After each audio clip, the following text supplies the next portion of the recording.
Welcome to LDA Channel. Tema kita kali ini, Perang Rusia dan Ukraina. Bagaimana dampaknya bagi perekonomian Indonesia? Baik, mari kita bahas.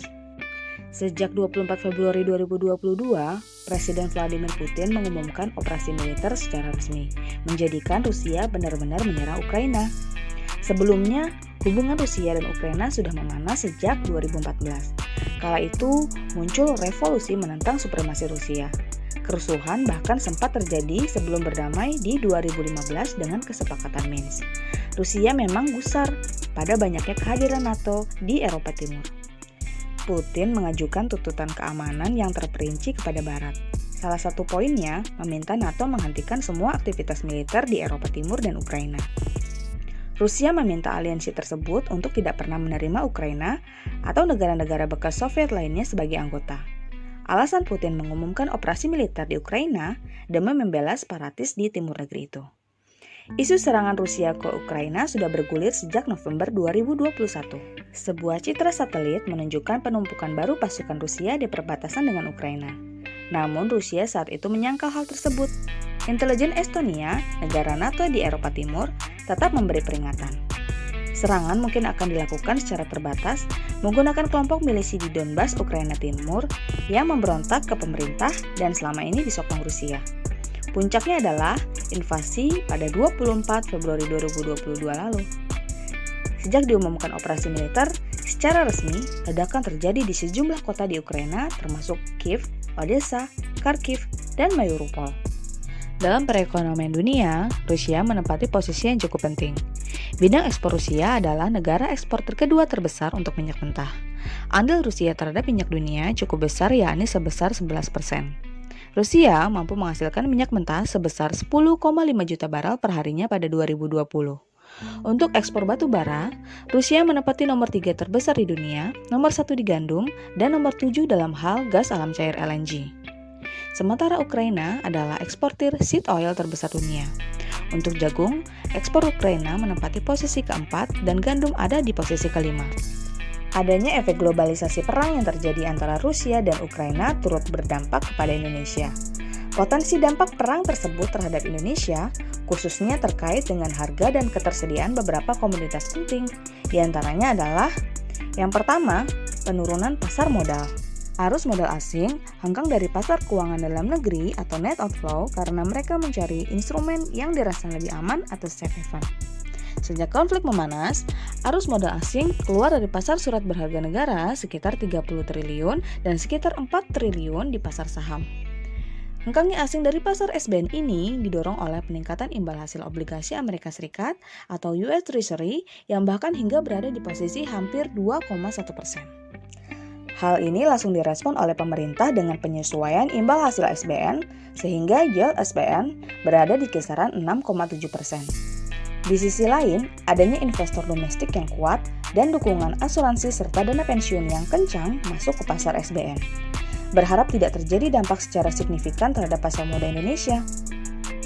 Yang kedua, hilangnya pendapatan ekspor akibat turunnya ekspor ke negara yang mengalami perang. Ekspor ke Rusia dan Ukraina merupakan ekspor yang potensial bagi Indonesia karena kedua negara tersebut merupakan pintu gerbang ekspor ke Eropa Timur. Perang dapat menghambat suplai komoditas dan logistik serta infrastruktur utama seperti pelabuhan di area Laut Hitam yang rusak akibat perang. Negara-negara maju dapat memberikan sanksi ban atas komoditas Rusia. Tetapi sanksi tersebut tidak akan memperburuk harga komoditas karena pasokan komoditas alam dari Rusia untuk global pun ikut menurun. Dampak perang Rusia-Ukraina yang cukup terasa bagi Indonesia yaitu pada bidang ekspor. Akibat perang, Rusia akan terkena embargo perdagangan sehingga Indonesia tidak akan dapat melakukan ekspor ke Rusia. Bayangkan jika perang terjadi dalam jangka waktu yang sangat lama. Yang ketiga, menurunnya nilai tukar rupiah. Dampak perang akan terasa pada aliran uang di Indonesia. Perang yang terjadi berlarut-larut dapat menyebabkan nilai tukar rupiah terhadap dolar Amerika Serikat mengalami pelemahan. Bila dibandingkan dengan level akhir 2021, nilai tukar rupiah tercatat mengalami depresiasi sekitar 0,42%. Orang akan mencari tempat yang aman untuk berinvestasi. Orang akan cenderung memegang aset yang bersifat safe haven seperti emas dan dolar Amerika Serikat sebagai pilihan untuk berinvestasinya. sehingga dimungkinkan harga emas akan terus mengalami kenaikan karena faktor inflation hedging commodities atau karena peralihan emas menjadi instrumen investasi safe haven ini. Yang keempat, naiknya harga minyak terhadap APBN. Dengan diembargonya Rusia, dipastikan harga minyak meroket. Kenaikan harga minyak mentah ini jelas memberikan defisit pada neraca migas Indonesia karena Indonesia adalah net oil importer. Alhasil, neraca migas Indonesia cenderung akan melebar defisitnya. Naiknya harga minyak dunia secara tidak langsung juga berdampak ke anggaran pendapatan dan belanja negara Indonesia, di mana nilai anggaran Indonesia berada di bawah harga minyak dunia. Padahal, APBN Indonesia melakukan subsidi di BBM, subsidi di minyak tanah, dan subsidi di LPG, menjadikan peningkatan ini beban terberat yang dipikul pemerintah.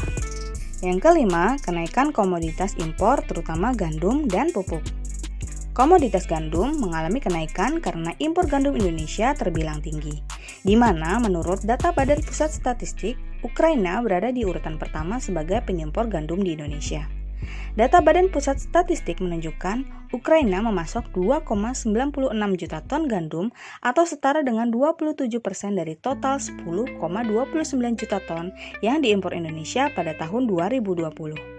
Indonesia juga mengandalkan impor pupuk, baja, dan besi dari Rusia.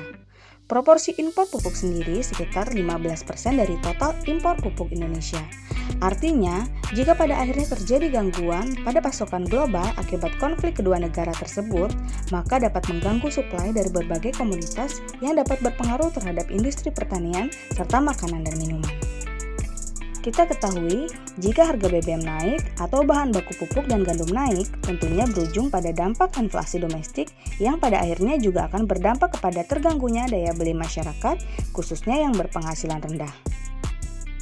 Perekonomian Indonesia masih perlu waktu untuk bangkit setelah dihantam krisis ekonomi akibat pandemi. Pendapatan masyarakat masih belum sepenuhnya pulih, sehingga kenaikan harga komoditas yang terjadi akibat perang Rusia-Ukraina akan semakin menekan daya beli masyarakat.